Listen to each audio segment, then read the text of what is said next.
ঝিলিক ঘুম থেকে উঠে দেখে যে দেবা ঘরে নেই। তার মানে দেবা নিশ্চয়ই আখিকে আনতে গেছে। সেখানে গিয়ে যদি কোনো ঝামেলা হয়ে যায়, দেবা ছাতা বাড়িতে গেছে।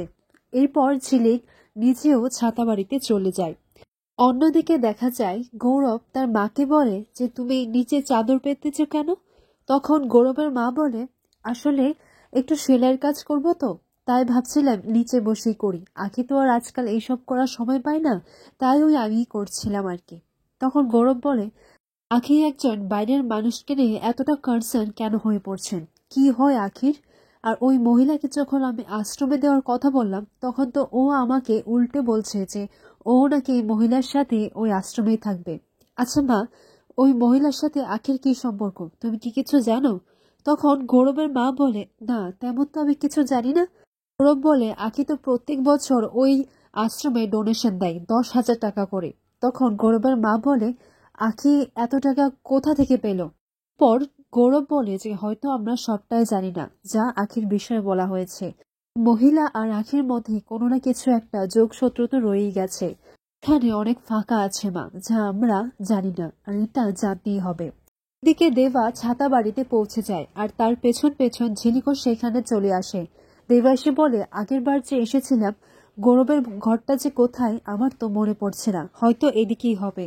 দেবা কালীপদকেও দেখতে পায়, বলে যে আখিকে তো এখানে আর রাখা যাবে না। এরপর উপর থেকে গৌরব দুজনকে ছাতার নিচে দেখছিল, বলে যে একজন তো আখি, আরেকজন কে? পর গৌরব নিচে চলে আসে এবং নিচে এসে সেখানে কালীপদকে দেখতে পায়।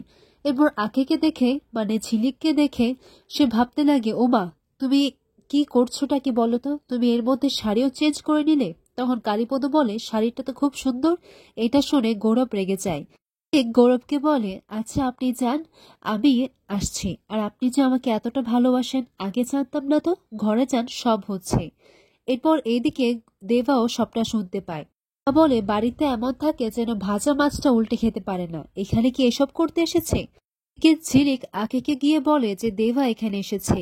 পর দেখা যায় গৌরব এসে ঝিলিকের হাত ধরে ওকে ঘরে নিয়ে যায়। আর অন্যদিকে দেখা যায় দেবা আর আখির দেখা হয় এবং দেবা আখিকে বলে যে তুমি আমাকে না বলে চলে এলে, এত কিসের টান তোমার?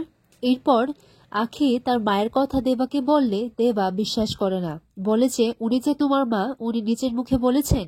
আমি তোমার কোনো কথাই বিশ্বাস করি না। বলে তার জন্যই ঝিলিক তোমাকে কিছু বলেনি, আর আমি আমার মায়েরটা নিয়ে এখানে এসেছি।